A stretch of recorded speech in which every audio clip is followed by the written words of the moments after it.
আসসালামু আলাইকুম ভিউয়ার। মহার্ঘ ভাতা নিয়ে ছোট্ট একটা আপডেট শেয়ার করব আপনাদের সাথে। তো সাথেই থাকুন। ১ নম্বর, মহার্ঘ ভাতা বাতিল হলে কঠোর কর্মসূচির হুঁশিয়ারি সরকারি চাকরিজীবীদের। এবং দ্বিতীয় যেটা রয়েছে সেটা হচ্ছে মহার্ঘ ভাতা বাতিলের প্রতিবাদ জাতীয়তাবাদী ব্যাংকার্স অ্যাসোসিয়েশনের। পুরো খবরটা আমি আপনাদের দেখাচ্ছি আপডেটটা। তো এখানে কি বলেছে আসলে দেখুন। এখানে প্রতিবাদী সমাবেশ করেছে। মহার্ঘ ভাতা বাতিলের সিদ্ধান্তের প্রতিবাদ জানিয়েছেন ১১ থেকে ২০তম গ্রেডের সরকারি চাকরিজীবীরা। এ ধরনের কোনো সিদ্ধান্ত সরকার নিয়ে থাকলে, অর্থাৎ মহার্ঘ ভাতা বাতিল করে থাকলে কর্মবিরতি সহ কঠোর কর্মসূচির হুঁশিয়ারি দিয়েছেন সরকারি চাকরিজীবীরা। এবং এইখানে আমি আপনাদের দেখাচ্ছি, এইটা দেখুন। এখানে সরকারি কর্মকর্তা কর্মচারীদের জন্য মহার্ঘ ভাতা প্রদানের সরকারের নীতিগত সিদ্ধান্ত বাতিলের প্রতিবাদ জানিয়েছে জাতীয়তাবাদী ব্যাংকার্স অ্যাসোসিয়েশন বাংলাদেশ, জেবিএবি।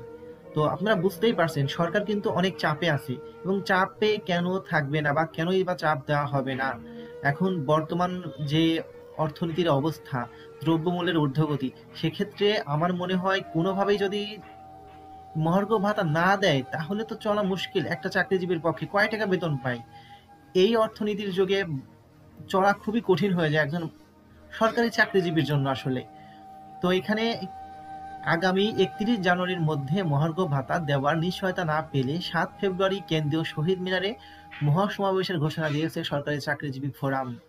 এটা কিন্তু মাথায় রাখুন, ৩১ জানুয়ারির মধ্যে মহার্ঘ ভাতা দেওয়ার নিশ্চয়তা না পেলে ৭ ফেব্রুয়ারি কেন্দ্রীয় শহীদ মিনারে মহাসমাবেশের ঘোষণা দিয়েছে সরকারি চাকরিজীবী ফোরাম।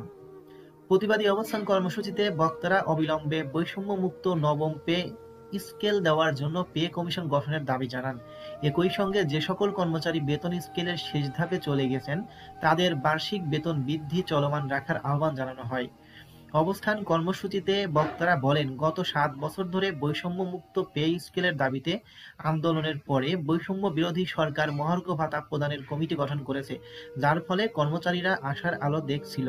কিন্তু কিছু সুশীল নামধারী লোক এর পিছনে লেগেছে যেন সরকারি কর্মচারীদের বেতন বাড়ালেই দেশে যত সমস্যা, নিম্ন বেতনভোগীরা কত কষ্টে আছে তা বিবেচনা না করে তারা উপসচিবদের সুযোগ সুবিধার সঙ্গে তুলনা করে কর্মচারীদের বিপক্ষে কথা বলেছেন।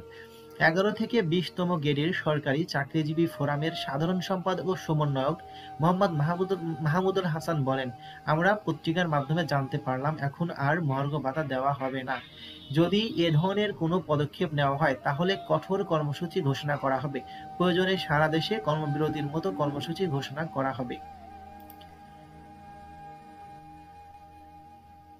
আর এখানে কি হয়েছে সেটা আমি আপনাদের এই নিউজটা আপনাদের সাথে শেয়ার করছি।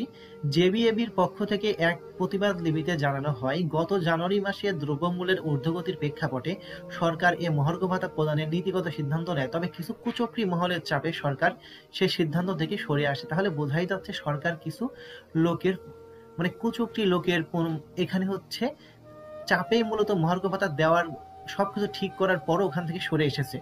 তো প্রতিবাদ লিপিতে বলা হয়, গত ১০ বছরে খাদ্যদ্রব্যের মূল্য বেড়েছে ৫০০% বেশি। গত ১০ বছরে খাদ্যদ্রব্যের মূল্য বেড়েছে ৫০০% বেশি, কিন্তু সরকারি কর্মকর্তা কর্মচারীদের বেতন বৃদ্ধির হার মাত্র ৫%। এছাড়া প্রতি ৫ বছর অন্তর পে স্কেল দেওয়ার নিয়ম থাকা সত্ত্বেও গত ১০ বছর কোনো পে স্কেল পুনর্বিবেচনা করা হয়নি। তারা আরও দাবি করেন, পঞ্চম গ্রেডের একজন উপসচিবের জন্য বর্তমান বাজার মূল্যের সংসার চালানোই কঠিন। তাই মহার্ঘ ভাতা প্রদানের সিদ্ধান্ত বাতিলের পরিবর্তে সঠিক চলতি বছরের জানুয়ারি মাস থেকেই ৩০% মহার্ঘ ভাতা প্রদান করার দাবি জানান তারা।